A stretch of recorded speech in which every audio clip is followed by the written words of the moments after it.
Народная музыка – отражение многовековых традиций и истории народа. Мы подготовили настоящий подарок для поклонников крымско-татарского музыкального фольклора. Неповторимое звучание традиционных инструментов, мелодии, пережившие века, старинные народные песни. Все это в лайв-концерте известной исполнительницы Афизе Касара. Крымско-татарская народная музыка. Что в ней главное, что самое ценное, на ваш взгляд? Ну, крымско-татарская музыка, что самое ценное, это, конечно, аутентичность нашей музыки, естественность, натуральность. То бишь, задача каждого певца, в частности, я говорю от своего имени, это доносить ее в таком виде, как она звучала там 100-200 лет назад, как пели наши предки.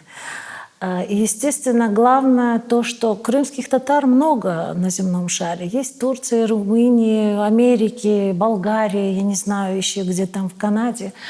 Но наша музыка аутентично может звучать только на нашей крымской земле, потому что крымские горы, леса, море, воздух, все, так сказать, это является тем, так сказать, окружающая среда. Соответственно, и музыка наша родилась здесь, народная музыка. Естественно, она аутентично звучит только в Крыму. Афизе ханым, у вас замечательный голос, прекрасные вокальные данные. Почему вы выбрали именно народные песни? Ну, наверное, это было заложено Всевышним. Пел мой отец. Мать тоже пела, естественно. Наш народ вообще талантлив, певуч. Предки пели, и, соответственно, это передалось генетически и мне. Поэтому я благодарна Всевышнему, то, что у меня есть такая возможность нести народную музыку, песню в народ, в люди и радовать зрителей моих.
can sefası sureydi.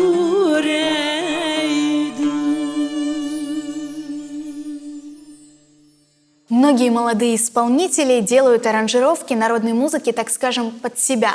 Как вы к этому относитесь? Как вы думаете, как, на ваш взгляд, звучит народная музыка в современной обработке? Ну, отношусь я к этому абсолютно нормально. Мы живем в 21 веке. Аранжировать песню под себя можно, но самое главное в этом для меня, я считаю, что саму песню, то есть базу, вот народная песня, то есть ее не нужно изменять. Там может быть аранжировано в современном стиле, но основа ее должна оставаться именно народной. Я тоже аранжирую песни под себя, более как бы делаю современные такие обработки, но махам, я не канта песни, она обязательно должна оставаться такой, как была.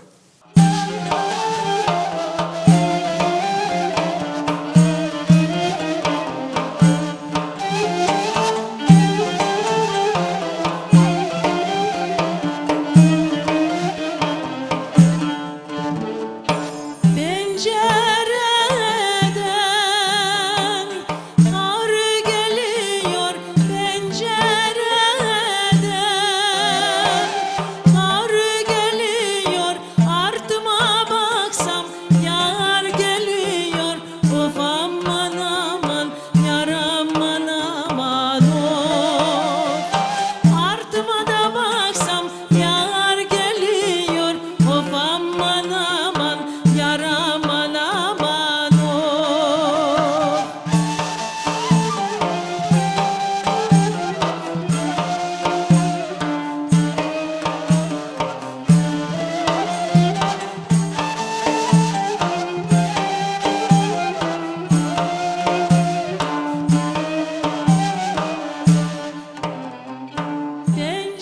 Penceresi beş parmaktan, penceresi beş parmaktan, yandı da canım yalvarmaktan, of aman aman yar aman aman of. Yandı da canım yalvarmaktan, of aman aman yar aman aman of.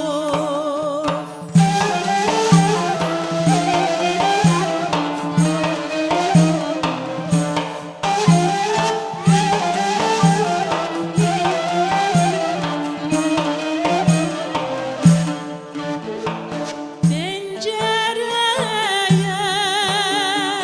çektim de perde, pencereye çektim de perde, sen oğrandın beni de derde, of aman aman yar aman aman of. Sen oğrandın beni de derde, of aman aman yar aman aman of. Sen oğrandın beni de derde, of aman aman yar aman aman of. Yandı da canım yalvarmaktan, of aman aman yar aman aman of. Альфизия Ханым, как известно, в крымско-татарском народе существует 3 субэтноса. Чьи песни вам ближе всего? Нугаев, Татов или Ялыбойле? Ну, в репертуаре, конечно, у каждого певца должны быть песни всех субэтносов. Но мне, так как у меня отец судакский, мама балаклавская, ближе, конечно, больше ялыбойский, больше судакский регион, поэтому мне нравятся больше вот именно песни ялыбойские. Но, естественно, в репертуаре есть и нугайские песни, и орта шиве, то есть средние полосы, поэтому, ну, как-то ближе мне ялыбой. Может быть, есть любимая ялыбойская песня? Ну, как вот сейчас вот любимая папина песня, например, вот я знаю, что папа любил эту песню «Саба ерте турс чантамы алсам». Ну, как бы люблю эту песню, и вообще песни люблю все. Даже я не могу выделить особо какую-то вот эту песню. Вот начинаешь ее петь, если песня идет от души, от сердца, самое главное — доносить ее. Если она идет через тебя, то любима каждая песня. Выделить не могу особо. Vardım yarem bahçesine,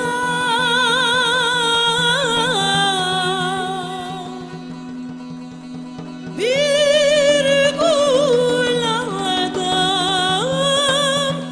kokladım.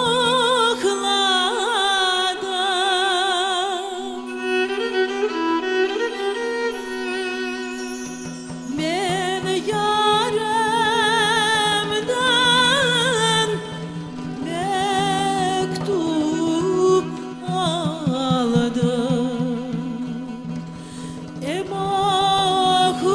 okudum, ağladım.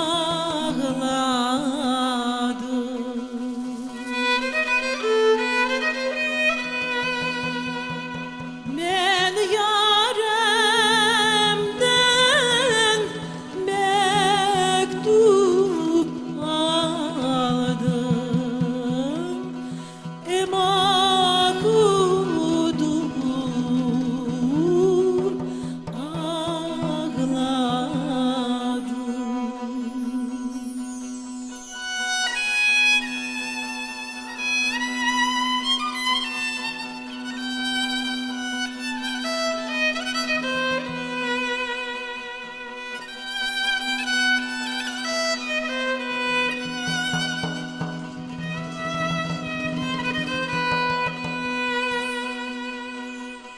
Vardım yarem bahçesine,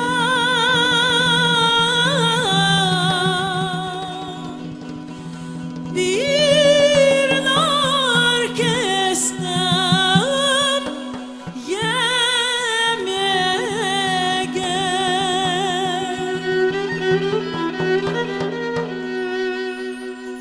Ah Dülberim,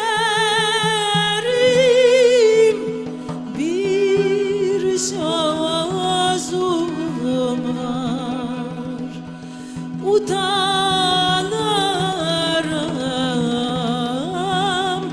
demeye.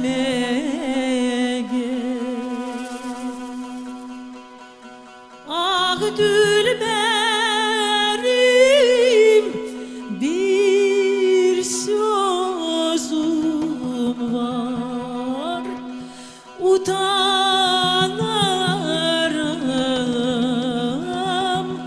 demeye.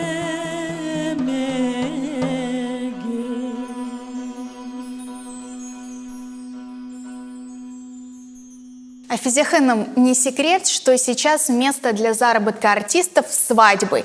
И уже, наверное, появился, можно сказать, такой жанр, как крымско-татарская свадебная песня. Как вы относитесь к этому жанру? Ну, крымско-татарская, именно свадебная, я не знаю, это, наверное, имеет место этому быть, но я все-таки думаю, что мы должны, главное, стремиться к тому, чтобы народную песню петь. Не вот, ну, понятно, что на свадьбах очень громко все, шумно, как бы и музыка громко у нас, но мы должны стремиться к тому, чтобы народная музыка, вот, как сказать, не фоново, но спокойно звучала, чтобы доносить ее. Чтобы, ну, свадьба — это место, где вот как бы все танцуют, хайтарма, я не знаю, там общие танцы. Ну, это немножечко уводит музыку. Я думаю, что вот сегодня вот звучит именно народная песня. Я думаю, что мы стремиться должны к тому, чтобы она именно так звучала, с народными инструментами. Ну, свадьбы тоже должны быть.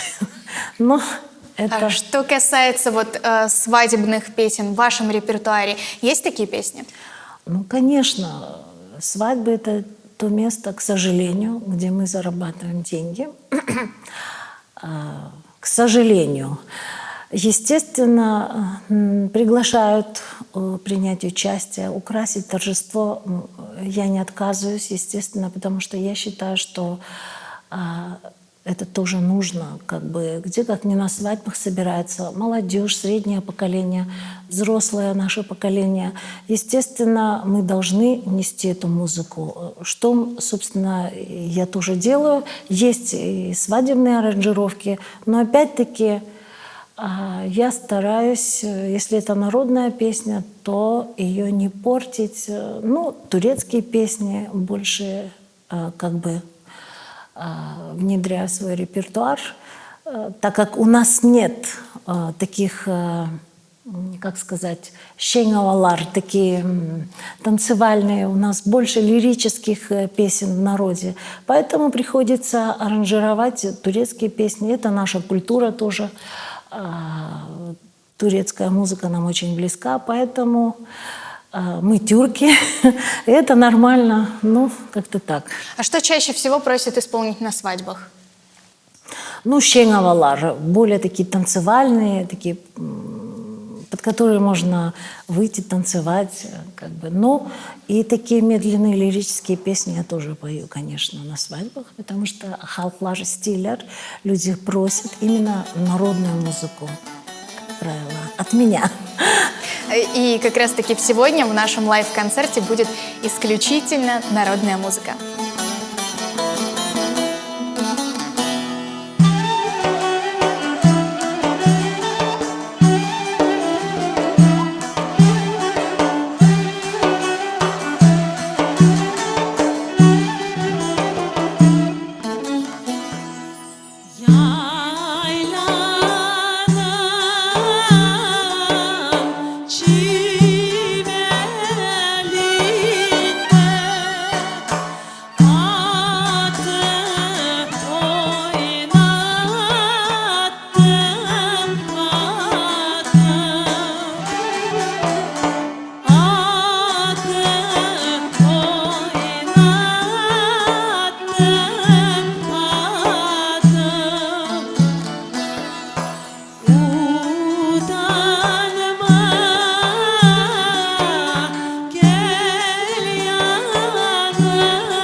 Hani yatamen davulla çiçeği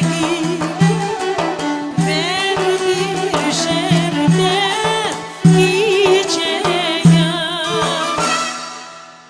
Афизия Ханым, а какую музыку слушаете вы, к примеру, когда едете в машине? Ну, я как-то настроила радио на днях и нашла волну джаз-волну.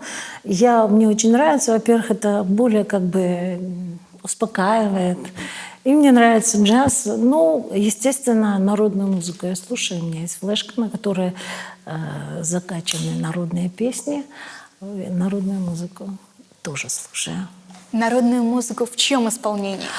Я больше старую музыку, старых музыкантов, старых певцов. Вот. Ну, понятно, что у нас есть такие, как Сабрили Джипова. Что-то для себя ищу новое, старое, новое. Как бы слушаю. И И вдохновляетесь? вдохновляюсь, да.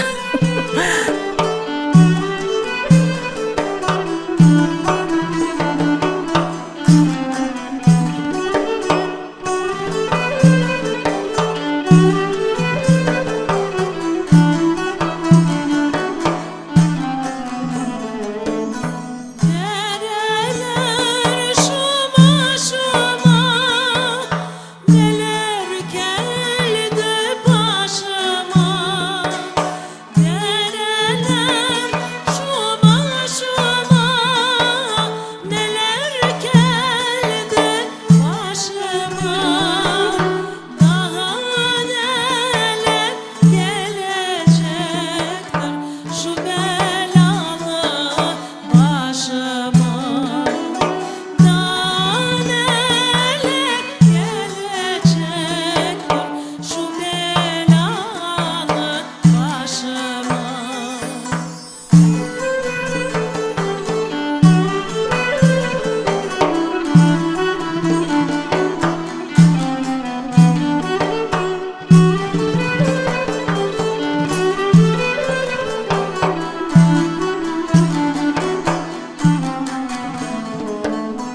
Dereler akmak ile ne olur bakmak ile. Dereler akmak ile ne olur bakmak ile. Çirkinler tülper olmazlar çok altın takmak ile. Çirkinler tülper olmazlar çok altın takmak ile.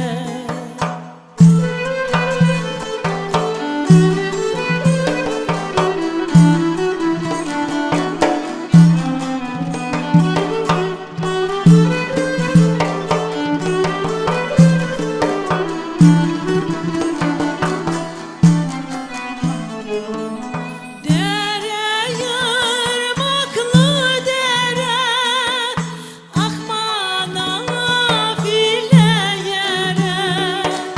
Dere yarmaklı dere akmana file yere. Al da git beni dereye yarem olduğu yere. Al da git beni dereye yarem olduğu yere. Daha neler gelecektir şu belalı başıma. Daha neler gelecektir şu belalı başıma. Афизия Ханым, вместо традиционного вопроса «Какие у вас планы на будущее?» хочу спросить, о чем вы мечтаете? Ну, о чем я мечтаю? О чем может мечтать человек? Я лично, как крымская татарка, мечтаю о том, чтобы в Крыму наша культура процветала, двигалась вперед, естественно. Чтобы на родной земле наш народ жил счастливо, двигался вперед, чтобы молодежь подрастала, чтобы была умной, грамотной, чтобы наш народ во всем мире знали о нашем народе, о нашей культуре в частности, потому что мы, люди культуры, несем культуру. Ну и, конечно, bilmiyorum, что еще можно сказать? Что касается, Добра, благополучия, халқымыз үшін для нашего может, народа. что касается вот лично вас, вашей семьи, ваших детей? Ну, как любая мать, естественно, своим детям хочет добра. Естественно, чтобы дети радовали. Ну, в будущем я, естественно, хочу, чтобы у меня было много внуков, как и любая нормальная мать, чтобы были счастливы дети, не только мои, все наши дети. И чтобы нас было много. Лаверсон.